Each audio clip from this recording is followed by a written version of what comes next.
Our first guest of the night is a multi-talented individual. He's dubbed in acting and screenwriting, but is best known as a spoken word performance poet. Before he joins us, let's take a look at some of his work. This is Muslim Belal. Like a soldier, I'ma stand up and pray to my Lord. Like a soldier, I'ma fast my 30 days for my Lord. Like a soldier, calculate the cat and pay for my Lord. Like a soldier, Hajj and Umrah gets made for my Lord. Like a soldier, I don't need to bust my gun to be a soldier. They can say what they want, I'm a soldier. And I don't need to drop no bombs to be a soldier. So they can say what they want, I remain a soldier. Like a soldier, I'ma stand up and... Welcome to the show. It's Muslim Belal, everyone. Assalamu alaikum. Wa alaikum salam. How are you? I'm very well, thank you. Now, as we mentioned in the introduction, we've been trying to get hold of you for months. Where have you been? I've been all over, to be honest. Yeah, I've been all over. I took some time out since the last GPU in 2010. Yep. I decided to have some me time. I went to Kuwait, and then since my return from Kuwait, I've been all over the Kuwait. That's interesting. What were you doing in Kuwait?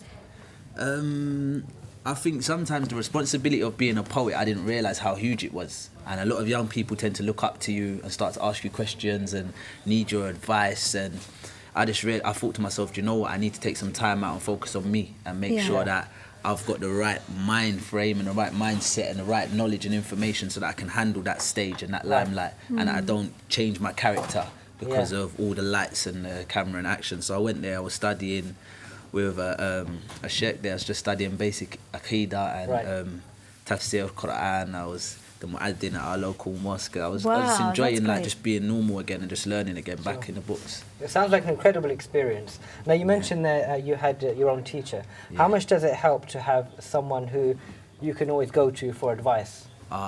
Huge difference. I felt like I was a brand new Muslim again, and I was learning from the beginning. Because when I first converted, I think I was a bit... You know, like it was a new thing for me, and I was walking around telling everyone what to do as if I just graduated from Medina University. But really, all I'd done was read 2 books and watched a couple YouTube videos. But I was pointing fingers at everyone. I felt like He-Man.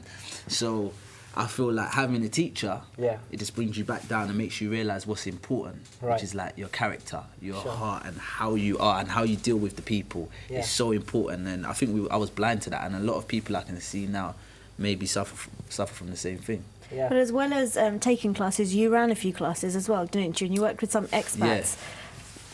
Yeah, well, basically what it was is when I started the class with the teacher, because I met him and I said, look, I want to do classes, I realised that this was beneficial, and there was the centre they had was amazing. In Kuwait, it's all these big, every house is a villa, and it's these big villas, one floor's a library, the floor above that's got classrooms, and I was thinking, why am I just having one-to-one classes there every day when there's so much British and Americans and Australians who are coming to this centre every day, converting to Islam. It's like every day there was a new shahada, So I just said, why don't we open up the class for these people and like start having proper lessons, and they thought it was a great idea. So it turned into, I wasn't actually running them, but I just it was my thing that I organised, that we should start having classes a few days a week. And you know, I have to say, Thai Centre in Kuwait, they do some great work, and IPC, they do some great work over there.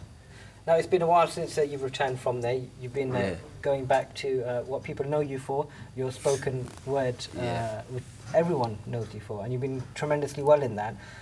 You've also been travelling quite a bit with the work. A lot of people are interested in calling you out for their events. You went to places like America, Sweden, Canada. Yes, I was in Malaysia for a while with Mercy Mission doing events out there. Then I was in Canada, Montreal, Canada. I went to Vancouver, New Jersey in America, the university there, and St. Louis University in America. And Sweden I was in like just about a week and a half ago. So I'd done Gothenburg, Stockholm, and what's the last city? Malmö or something it's called. Wow. Of all those places, which would you say was your most favourite? Now, Malaysia definitely has a place in my heart. I feel like I will probably retire in Malaysia. The that place is breathtaking. Yeah, It's lots of people clean. say that, don't they, about Malaysia? I'm so happy I've seen it. It is so clean. It's so, you're in the masjid Spotless. and there's like an infinity swimming pool behind the minbar. Wow. And there's birds that just of all different colours flying around, and so you're listening to that lecture like, yeah, you understand it. You can take it in. It's amazing. It's so beautiful. Yeah. Malaysia, definitely. Great And stuff. Well, Indonesia's nice as well. Muslim Belal, I hope you can stay with us. We Yeah. mentioned the introduction. We've got a very special performance Yeah. coming up later on in the show. Yeah. Yeah. Have you prepared a little something special for that? Or you don't want to give it away just yet? I'd never prepare. That's my style, innit? So, Wow, keeping it a spontaneous secret. stuff. yeah. Raised in a town where we all chase the same things. Finally found from those streets I was raised in. 'Cause I can't go down the same road no more. Unfortunate, I found the law. Now like a soldier, I'ma stand up and pray to my Lord. Like a soldier, I'ma fast my 30 days for my Lord. Like a soldier, calculate zakat and pay for my Lord. Like a soldier, Hajj and Umrah gets made for my Lord. I'm surrounded by lights, camera, action. I'm the topic of debates, gossip, and the discussions. Somebody tell 'em I ain't got the time for these distractions. For when I die, I'm afraid of what might happen.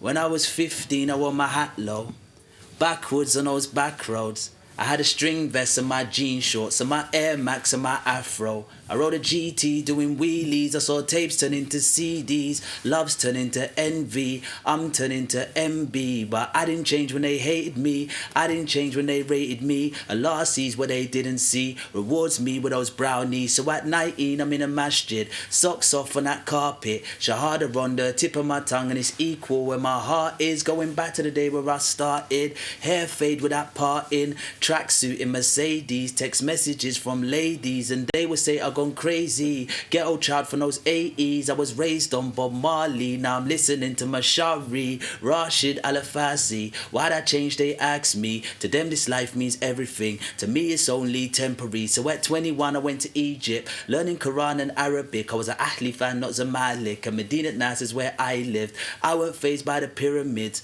I was fazed by the love they give. Out there with no family, but I'm still eating with families. And at 28 I moved to Q8. London boy from a bad estate, out here on this Golf Road in my flip-flops and my white phobe. How did I get here? I don't know. Where are my old friends? I don't know. But if I die tomorrow, this is the way that I wanna go.